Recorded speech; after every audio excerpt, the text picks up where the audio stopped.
Love hath ever been a dangerous flame in the courts of kings.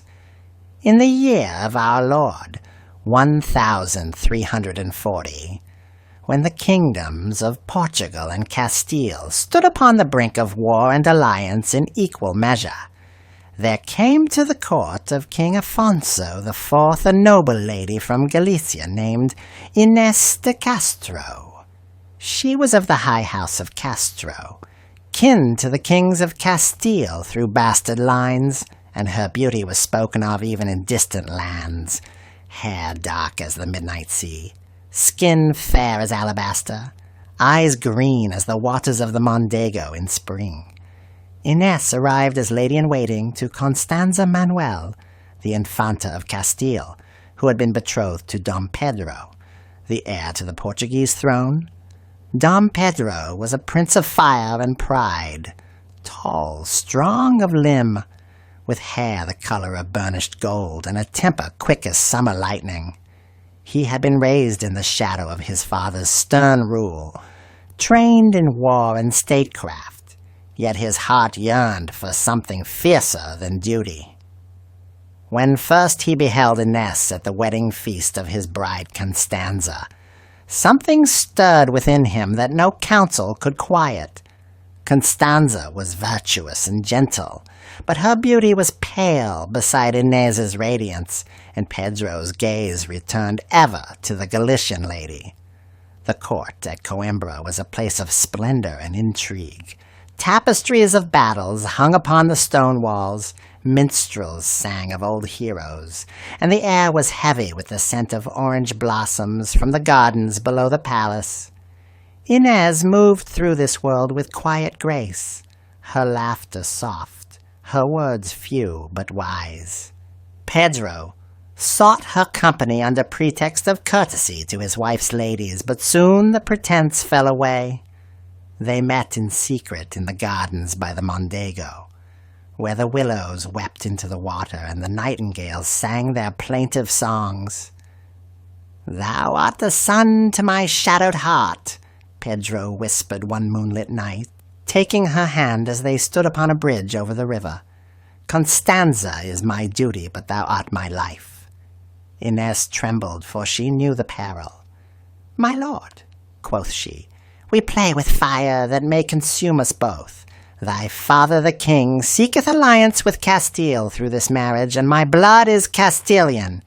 If he learneth of this, yet love would not be denied. Constanza bore Pedro children, first a daughter, then a son named Luis, who lived but briefly, and finally the Infante Ferdinand, heir after Pedro. But even as Constanza lay in childbed, Pedro's heart remained with Inez.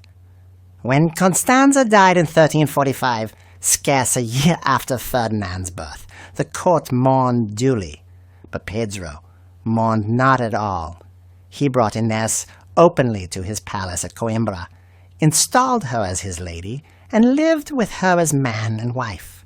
They dwelt in the Quinta do Monteiro, a fair house upon the banks of the Mondego, surrounded by gardens of roses and fountains that sang day and night. Here Inez bore Pedro 4 children, Beatrice in 1347, Juan in 1349, Denis in 1354, and a son, Afonso, who died in infancy. The children were beautiful, with their mother's dark hair and their father's proud bearing, and Pedro doted upon them. He called Inez his queen in private, gifting her jewels and lands, and spoke openly of marrying her when the time was right. But King Afonso IV watched from Lisbon with growing wrath. The nobles of Portugal murmured against the Castilian woman who held the heir's heart. "She will bring Castile's influence upon us," they whispered in council. "Her brothers are powerful in Galicia. Her children will claim the throne over Ferdinand, and Portugal will be swallowed by Castile." Afonso, a king hardened by war and politics, feared civil strife and foreign domination. He commanded Pedro to put Inez aside and marry a princess of Aragon or France for alliance. Pedro refused. "I will wed none but Inez," quoth he boldly before the court. "She is my true wife in the sight of God." Afonso banished Ines to the castle of Albuquerque upon the Castilian border, hoping distance would cool Pedro's passion. But Pedro followed her in secret, riding through the night to be with her. Letters passed betwixt them, full of longing and vows of eternal love. When Afonso learned of this, his anger knew no bounds. He summoned his council, men like Pero Coelho, Alvaro Gonsalves, and Diogo López Pacheco, loyal but ambitious, and spake of the danger to the realm. "The woman must be removed," quoth the king at last, his voice heavy with reluctance yet firm. "Portugal cannot fall to Castilian hands through this unlawful union." The councillors agreed, and in January of 1355, while Pedro was away hunting in the north, 3 armed men rode to the Quinta das Lágrimas in Coimbra, where Inez had been allowed to return for the sake of the children. The house was quiet that winter afternoon, the gardens bare, the fountains steeled by frost. Ines sat with her children in the solar, sewing a tapestry of lovers beneath a tree. When the men were admitted, they found her in the garden, walking with her youngest upon her hip. "Lady," quoth Pero Coelho, "we bear a message from the king." Ines turned, her face pale but composed. She knew in her heart what message it was. "Then deliver it," quoth she, "and let God judge betwixt us." The men drew their daggers. Inez fell to her knees, clasping her child to her breast, begging mercy for the children's sake. "Strike me if ye must," she cried, "but spare my little ones." Tears streamed down her face, falling upon the stones where legend would later say they turned the fountain red. But mercy was not in their commission. The blades fell, and Inês de Castro, beloved of Portugal's heir, died upon the cold ground of the Quinta das Lágrimas, her blood staining the earth where roses would ever after bloom redder than elsewhere. The children were left weeping over her body, and the murderers rode away to report their deed accomplished. When Pedro learned of it, his grief was terrible to behold. He raged through the palace like a madman, smashing furniture, weeping and roaring by turns. "My Inez! My queen!" he cried. He gathered an army and rose in rebellion against his father, burning villages and laying waste to lands loyal to Afonso. Civil war ravaged Portugal for months, brother against brother, until mediators brought father and son to terms. Afonso, old and weary, forgave Pedro on condition he lay down arms. 2 years later, in 1357, Afonso IV died, and Pedro ascended the throne as King Pedro I. His first act was vengeance. He demanded the extradition of Inez's murderers from Castile, where 2 had fled. When they were delivered, he had them executed with savage cruelty. Pero Coelho and Alvaro Gonsalves were torn apart, their hearts ripped from their bodies while they yet lived, one from the breast, one from the back, as Pedro watched. The third, Diogo López Pacheco, escaped to France and lived out his days in exile. But vengeance was not enough for Pedro's grief. He declared before the court that he and Inez had been secretly wed in Braganza in 1354, with witnesses now produced. Truth or convenience none dared question. Thus, their children were legitimate, and Inez had been rightful Queen of Portugal. In 1360, 5 years after her death, Pedro ordered her body exhumed from the monastery of Santa Clara a Vela in Coimbra, where it had lain in state. The corpse, preserved by the cold and the skill of embalmers, was dressed in royal robes of crimson velvet and cloth of gold, a crown placed upon the brow. in a solemn procession that wound through the land for days, torches burning, priests chanting, nobles walking barefoot in penance, the body was borne to the great monastery of Alcobaça, where twin tombs of white marble had been prepared in the transept, facing one another so that on Judgment Day Pedro and Ines might rise and behold each other first. Legend grew with the telling that Pedro had the body placed upon the throne in the cathedral of Coimbra, crowned as queen, and forced the entire court to kiss the skeletal hand in homage. That the crown was set upon a head from which flesh had fallen and the royal robes draped bones. Whether truth or embellishment born of horror and awe, the tale spread through Portugal and beyond, making Inês the dead queen, crowned in death as she never was in life. The tombs at Alcobaça stand to this day, exquisite carvings of their effigies, Pedro with his sword, Inês with her gentle face, surrounded by angels and scenes of their tragic love. Pilgrims come still to whisper of Saudade, that Portuguese longing without end. But in the years immediately after, as the procession wound its way through the land, the people beheld the macabre spectacle and whispered amongst themselves, "Love that conquereth even death, or madness that mocketh it. If this tale of forbidden love and deathless devotion hath kindled a flame within thy heart, the passion that defieth kings, the grief that crowneth a queen in her grave, then linger with me yet a while in these shadowed courts of old Portugal. Subscribe thou gently as one might lay a rose upon a tomb, and like this story if its tragic beauty hath moved thee. Together we shall walk further into the darkness of Inês's fate, for the crowning is yet to come. Death cometh swiftly to those who love too boldly."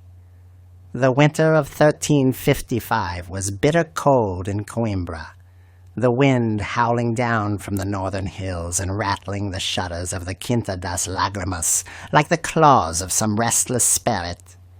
Inês de Castro dwelt there with her children, the house a haven of warmth amid the storm. The gardens, though bare of leaves, still held the memory of summer roses, and the fountains, Fonte dos Amores and Fonte das Lágrimas, murmured their eternal song beneath a thin skin of ice. Pedro had ridden north to hunt with his companions, leaving Inês with promises of swift return and gifts for the little ones. Inês passed her days in quiet contentment, sewing garments for the children, reading from the Psalter, and walking in the gardens when the weather allowed. Her eldest, Beatriz, now 8 years old, helped with the younger boys, João of 6 and Denis of 1, while the servants tended the house. Inês's beauty had deepened with motherhood. Her face held a serene glow, though a shadow of foreboding sometimes clouded her green eyes. She knew the king's displeasure, knew the whispers at court, but Pedro's love was her shield. On the 7th of January, a day when the sky hung low and gray, 3 horsemen arrived at the Quinta. They were Pero Coelho, Alvaro Gonçalves, and Diogo Lopez Pacheco, men of the king's council, clad in dark cloaks and armed with swords and daggers. The servants admitted them, thinking them bearers of royal message, and led them to the great hall where Inês sat by the fire with her children.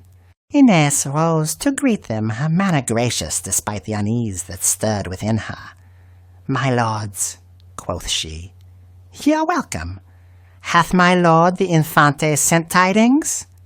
Pero Coelho, the eldest and boldest, stepped forward.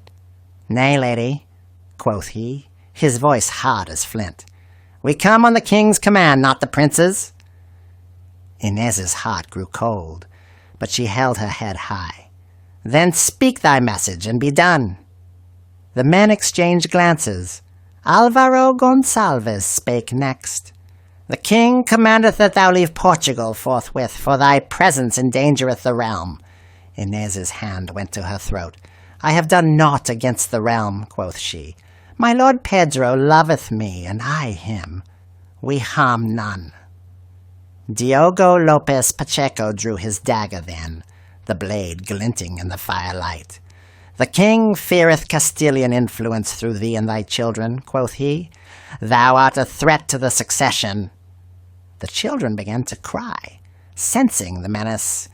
Beatrice clung to her mother's skirts. João hid behind her, and little Dinis wailed in his nurse's arms. Ines gathered them close with one arm, shielding them. If I am to go, quoth she, voice trembling yet firm, let me take my children and depart in peace.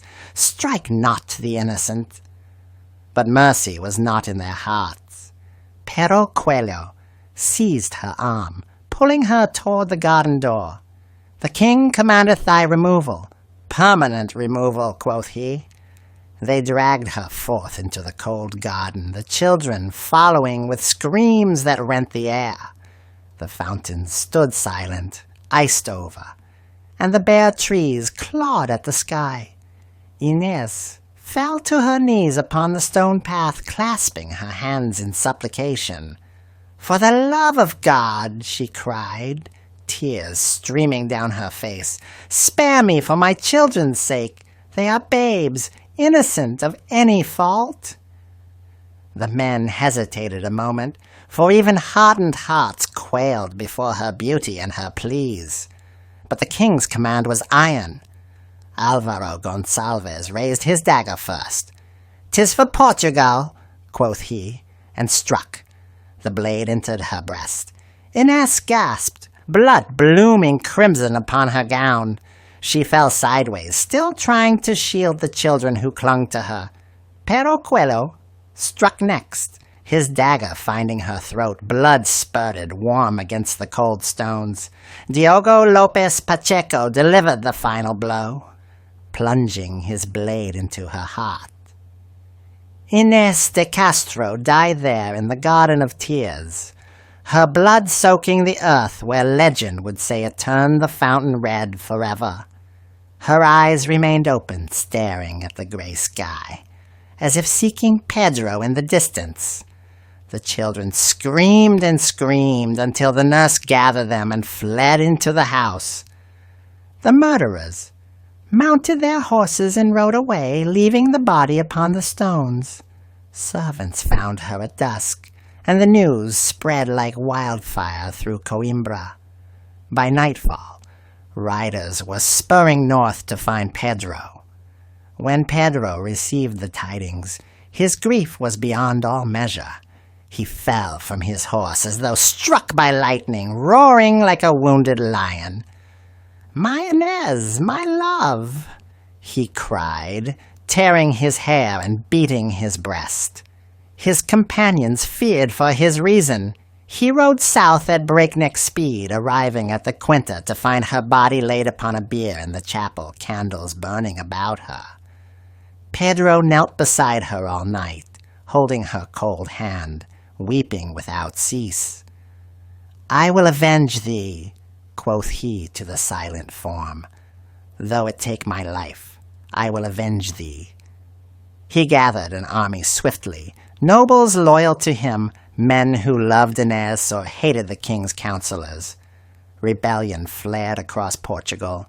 Pedro burned villages that supported his father, laid siege to towns, and fought battles that stained the rivers red.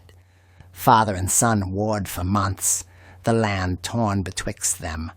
At last, mediators, churchmen, and neutral lords brought them to parley. Afonso, old and ailing, offered forgiveness if Pedro would lay down arms. Pedro, seeing his father's weakness, agreed, but the fire of vengeance burned undimmed in his heart. 2 years passed.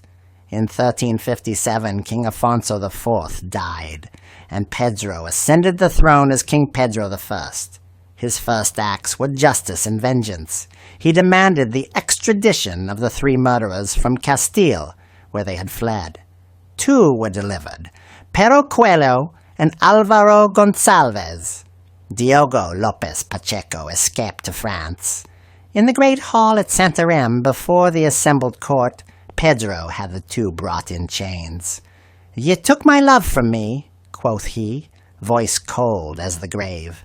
"Now I take from ye what ye hold dearest." He commanded them bound to stakes. Executioners approached with knives. From Pero Coelho they tore the heart through his breast, from Alvaro Gonçalves through his back. The men screamed until their voices failed, and Pedro watched without flinching, his face a mask of stone.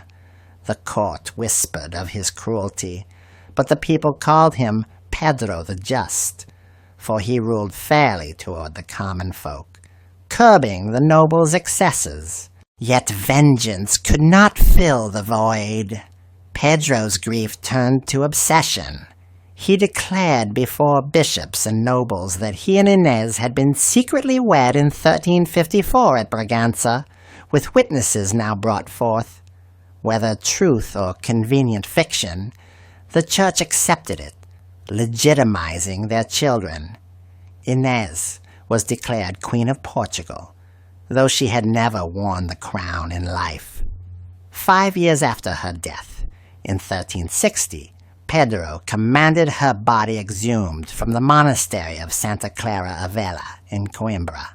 The corpse, preserved by the cold crypt and the embalmer's art, was dressed in robes of crimson velvet embroidered with gold, a crown of jewels placed upon the brow.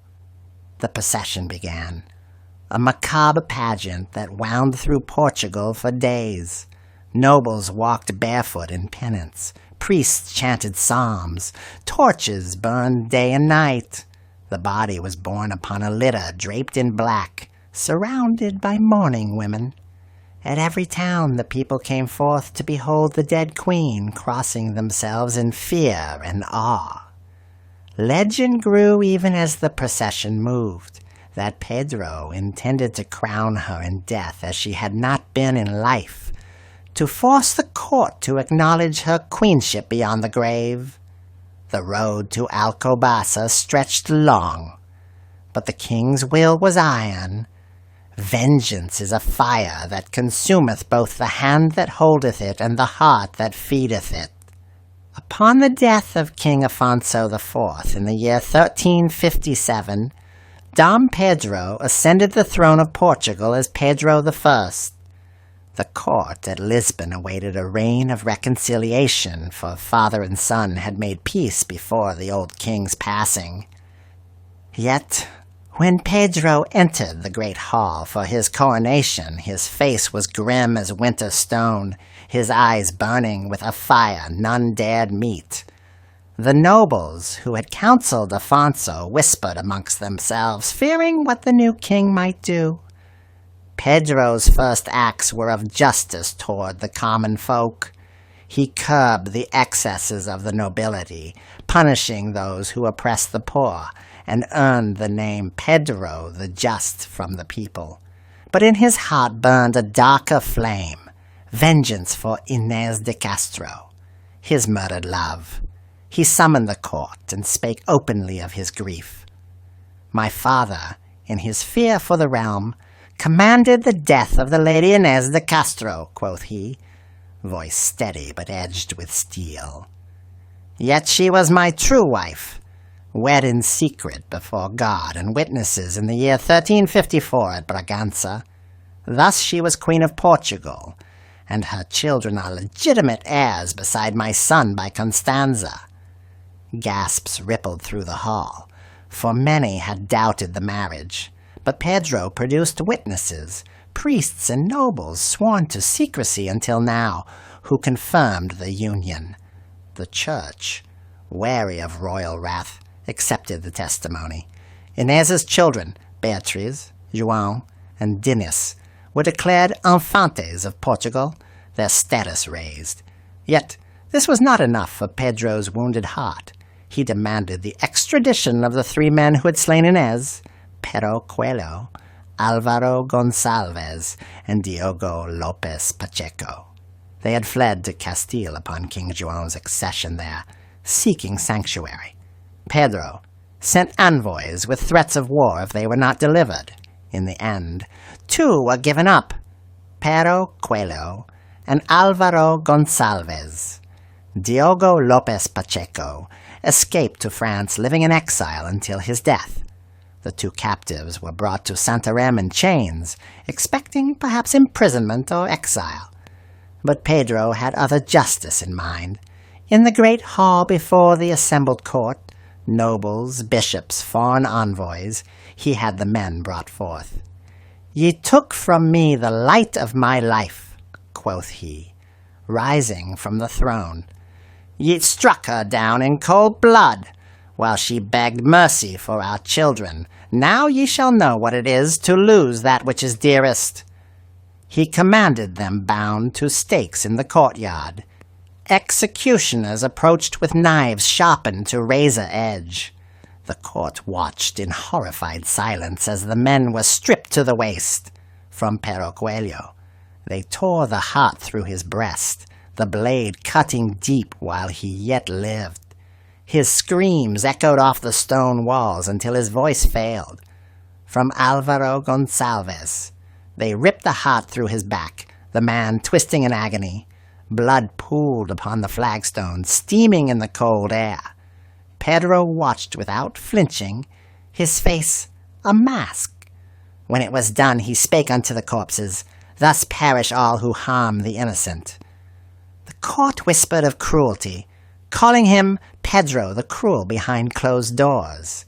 Yet the people, hearing how he avenged a woman's murder, loved him the more. Tales spread of his devotion, how he wept alone in his chambers for Ines, how he kept her portrait ever by his bed. But vengeance could not restore her. Pedro's grief turned inward, becoming obsession. He gathered chronicles and testimonies, building the case for Ines's queenship. In 1360, 5 years after her death, he issued a royal decree.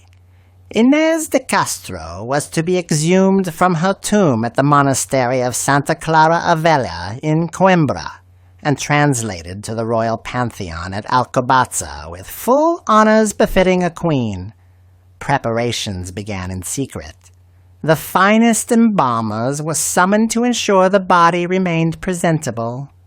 Robes of crimson velvet embroidered with gold were sewn. Jewels gathered for a crown. Tombs were commissioned. 2 magnificent sarcophagi of white marble, carved with scenes of their love and angels bearing their souls to heaven, placed facing one another in the transept, so that on the day of judgment they might rise and behold each other first. When all was ready, the exhumation took place at night. The crypt was opened, the coffin lifted. The body, preserved by the cold and the skill of those who had prepared it, was dressed in the royal garments. A crown of gold and gems was placed upon the head, a scepter in the hand. The face, though pale and drawn, retained much of its beauty, the features serene as in sleep. The procession began at dawn, a spectacle unlike any Portugal had seen.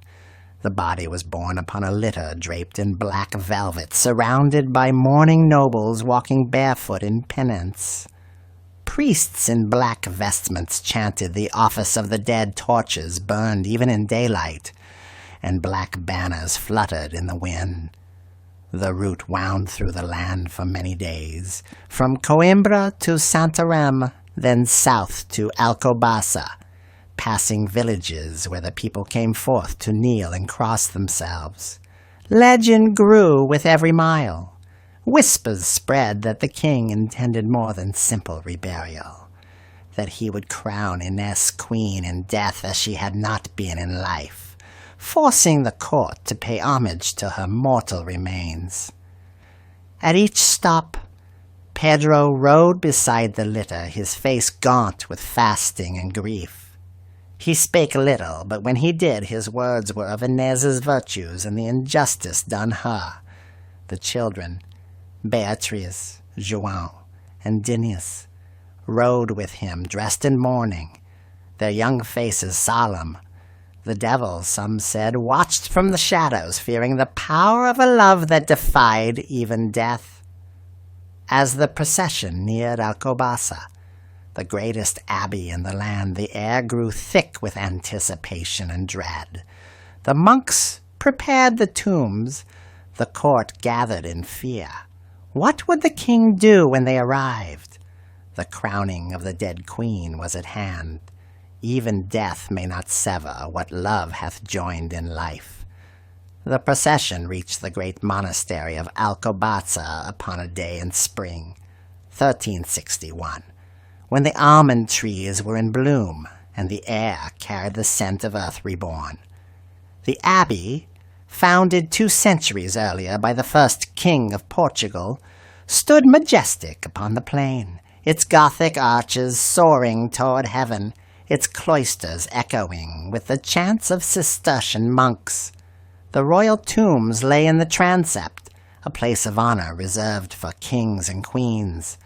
2 sarcophagi of finest white marble had been prepared, carved with exquisite art. Angels bearing souls upward, scenes of the Passion and the Resurrection, and upon the lids the effigies of Pedro and Ines, facing one another across the narrow space, that on the day of judgment they might rise and behold each other first. The body of Inês de Castro had been borne thither upon its black-draped litter, surrounded by mourning nobles and priests in solemn vestments. The journey had taken many days, winding through villages where the people came forth to kneel and pray, crossing themselves at the sight. Torches had burned night and day, and the chanting never ceased. Pedro rode beside the litter, gaunt from fasting, his eyes fixed upon the crowned figure beneath the pall. Legend had grown wild in the telling.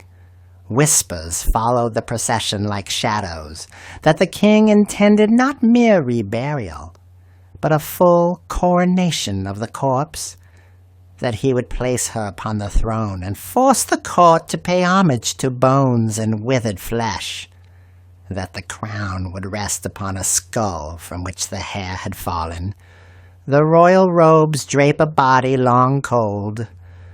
When the procession entered the monastery gates, the monks received it with awe and fear. The body was carried into the chapter house first, where it was prepared anew. The robes of crimson velvet and cloth of gold were adjusted. Jewels placed upon the fingers, the crown settled firmly.